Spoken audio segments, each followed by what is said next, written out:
Anyways, let's get on topic. Today we're going to talk about why you're not seeing ROI on social media.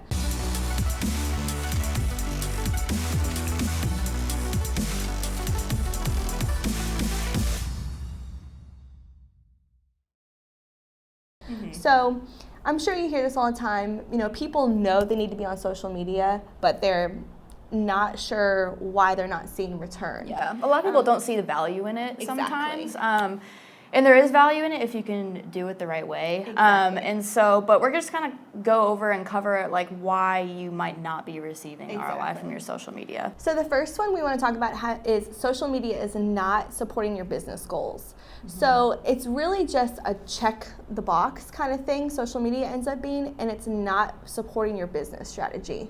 So in the grand scheme of things, your business plan, social media needs to play an integral part of that. Oh yeah, for sure. And we talked about earlier about how you really have to have a strategy behind your social media before you even start doing it. If you kind of do it on a day-by-day basis, it might not work as well if you were to like kind of plan a content calendar, do something ahead of time, and base those off of your business goals.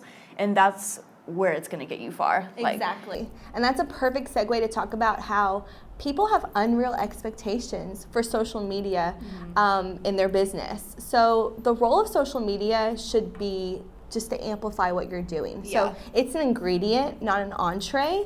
And I think people get that confused a lot. I think that they consider social media as just the whole bread and butter steak dinner, you know, like all those analogies, but it's really not. Like I said, it should really support what you're doing in your business plan. Yeah, exactly. And at the same time, social media can't always save your business. So if that's what you're trying to use it for, that's probably not your best bet to do it. It's good to extend your reach and your impact and stuff like that, but if you're trying to save your business, it's not necessarily going to be the outlet. So it's definitely good to increase, like she said, the reach and the brand recognition. A lot of times, if you can be really active on social media, it'll complement what you're doing in the business, and they'll go, oh yeah, that's so-and-so. Exactly. And the next thing that we want to talk about is something, this is like just a phrase between the web ops that we've had going around, which is that, you know, you might not be seeing an ROI because you're trying to make it a sprint and not a marathon.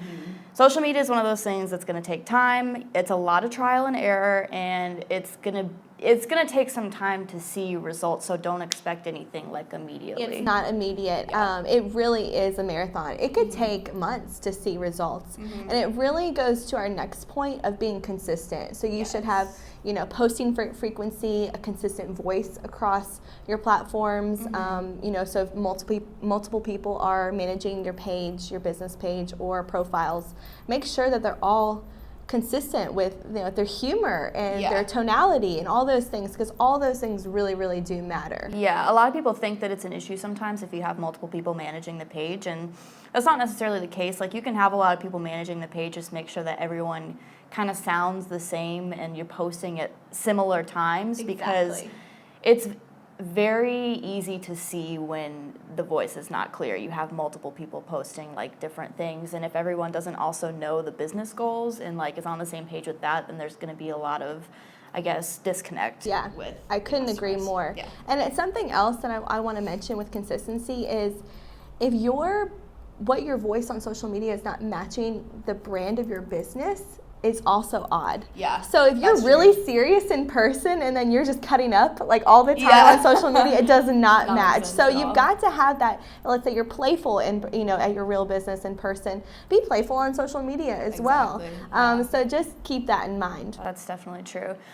Do we have anything else to add? We do. We've got one last point. No, it's okay. So the 80-20 rule, people do not see ROI because they ignore the 80-20 rule. So what is the 80-20 rule? If you're not familiar with it, it's basically just not...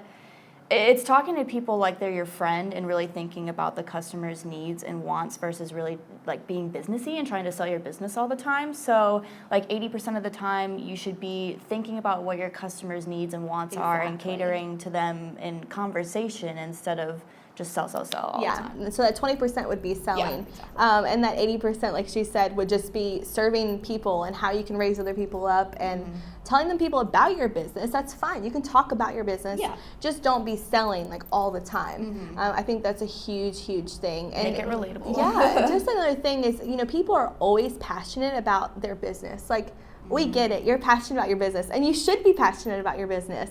But know that everyone else who's on Facebook is also passionate about their business. Yeah. So just keep that in mind, and just remember, like, how can you serve the people who are part of your audience? And think about why people value you. Exactly.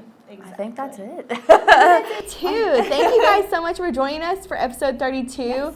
We love Facebook Live. Yes. We want to do this more, and we would love to answer some questions if you guys have questions.